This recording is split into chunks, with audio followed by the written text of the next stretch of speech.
हमारे लिए ये नायक है इस समय लोकतंत्र की लड़ाई के, ये हमारे हीरोज हैं जो जेल में हैं, और उनके साथ जो अन्याय हो रहा है इस अन्याय के खिलाफ हमें बाहर आवाज उठानी चाहिए। इस समय देश एक ओपन एयर प्रिजन है, हम सब लोग, कोई एक बंद जेल में है और हम लोग एक ओपन एयर, लगता है कि कभी कभी जैसे गाजा बिल्कुल एक ओपन एयर प्रिजन है। हमारा देश भी बहुत पीछे नहीं है, उससे बहुत दूर नहीं है, तो एक ओपन एयर प्रिजन में हम लोग जी रहे हैं, और इसीलिए हम सबको एक दूसरे की बात समझनी चाहिए, बात करनी चाहिए, और इस आवाज़ को जहाँ तक संभव हो पूरे देश की आवाज़ बना देनी चाहिए, जनता की आवाज़ बना देनी चाहिए। कि इसी तरीके से इनकी हिम्मत तोड़ देंगे तो किसी की हिम्मत नहीं टूटी है।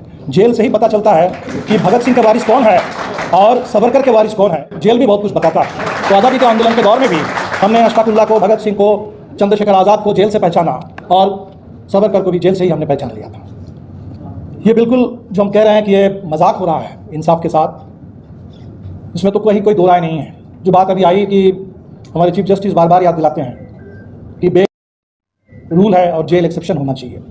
उन्होंने निचली अदालतों को कहा कि आप बहुत डरे हुए होते हैं, आप बहुत डर में जीते हैं और इसीलिए आप बेल नहीं दे रहे हैं। मैं समझता हूं कि चंद्रचूड़ साहब के लिए भी एक सवाल बनता है, बेल नहीं दे रही है तो सुप्रीम कोर्ट में ये कौन सा डर काम कर रहा है जिस डर के चलते सुनवाई नहीं होती है। अभी इलियास साहब ने बताया कि किस तरह से 14 बार एडजॉर्नमेंट हो गया, वो बेल पिटीशन वापस ले लेना पड़ा, फिर नीचे की अदालत में जाना पड़ा। ये कौन सा डर काम कर रहा है, ये तो बताना पड़ेगा।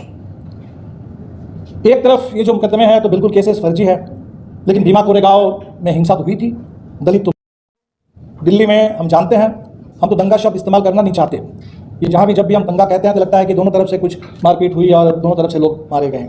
कुछ हिंदू जरूर मारे गए दिल्ली, जिसको हम दंगा कहते हैं। आमतौर पे जो भी हुआ है ये सारे कम्युनल कार्नेजेस हैं देश में, और कम्युनल शब्द का भी एक ही मतलब बन गया है, एंटी मुस्लिम। इस देश में जब आमतौर पर हम कम्युनल कहते हैं तो उससे पता नहीं चलता है, तो साफ साफ बिल्कुल खुल के बोलना चाहिए कि ये एंटी मुस्लिम कार्नेजेस तो गुजरात में भी